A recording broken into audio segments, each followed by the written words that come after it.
मालेगांव शहर को टारगेट करने का काम आज से नहीं कई महीनों से कर रहे हैं और मालेगांव शहर को बदनाम करने का काम कर रहे हैं और खुसूसी तौर पर एक समाज को, एक कौम को बदनाम करने का काम कर रहे हैं।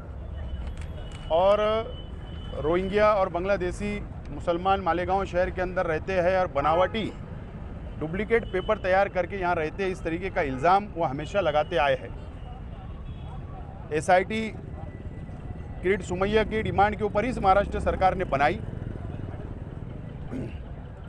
एसआईटी अपना काम कर रही है, लेकिन हम लोगों ने मालेगांव शहर के लेवल पर माइनॉरिटी डिफेंस कमेटी की बुनियाद हमने रखी।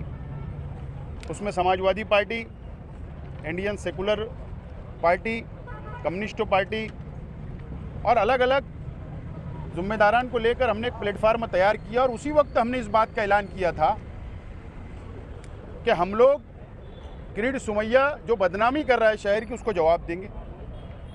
हम रास्ते के ऊपर भी तहरीक चलाएंगे जो संविधान ने हमको हक दिया है। और हमने जो प्रेस कॉन्फ्रेंस पहले ली थी उसमें भी हम लोगों ने साफ तौर पर इस बात का ऐलान किया था कि एडवोकेट अजीम खान, एडवोकेट आरिफ शेख, एडवोकेट तौसीफ और बहुत सारे हमारे एडवोकेट जो है उनका हम एक पैनल तैयार करके कानूनी लड़ाई भी हम लोग लड़ेंगे।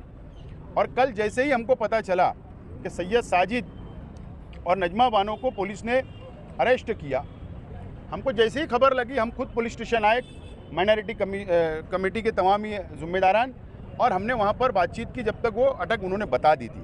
अरेस्ट वो लोग कर चुके थे और इसीलिए आज कानूनी लड़ाई लड़ने की अब बारी आई है।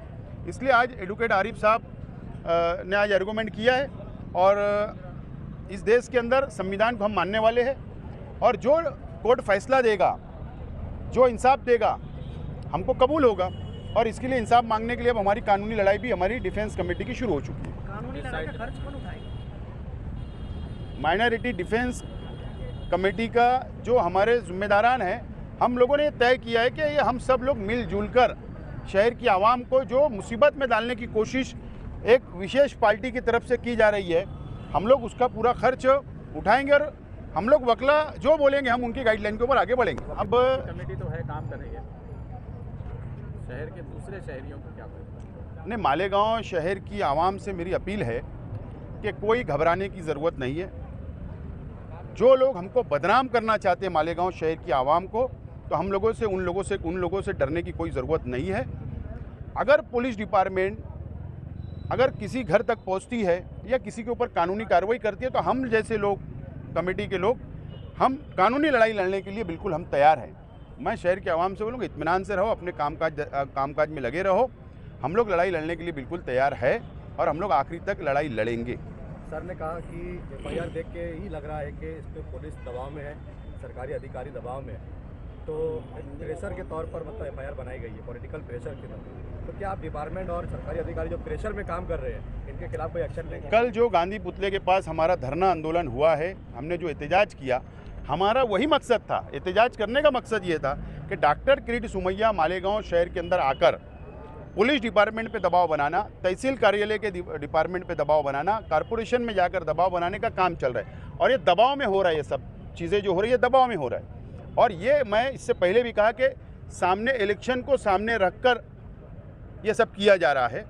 बहरहाल हमारी जितनी हैसियत है, जितनी भी हमारी ताकत है सियासी तौर पर, पब्लिक की दुआओं से, पब्लिक के सपोर्ट से, हम हमारी ताकत की बुनियाद पर हम लोग कानूनी तौर पर भी और जमहूरी तौर पर भी हम लोग उससे लड़ने का काम कर रहे हैं। अब जिन लोगों के पास बड़ी बड़ी ताकतें होगी, अब वो लोग क्या कर रहे हैं हमें उससे कोई लेना देना नहीं। एमएलए की खामोशी को लेकर क्या कहेंगे आप?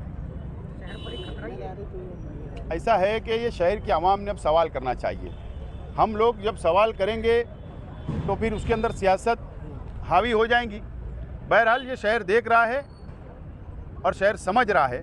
बहरहाल ये लड़ाई हमको शहर को बचाने के लिए करना है और हम लोग शहर को बचाने के लिए निकल चुके हैं। और हम सिर्फ मुसलमानों की बात नहीं कर रहे, बल्कि मालेगांव शहर, मालेगांव ताल्लुके हिंदू, मुस्लिम, सिख, ईसाई जो ये शहर के अंदर एक साथ रहते हैं, तालमेल से रहते हैं, भाईचारा से रहते हैं, जो शहर को बदनाम करने की कोशिश कर रहे हैं, तो पूरा शहर बदनाम हो रहा है। यही मुझे आज बोलना है।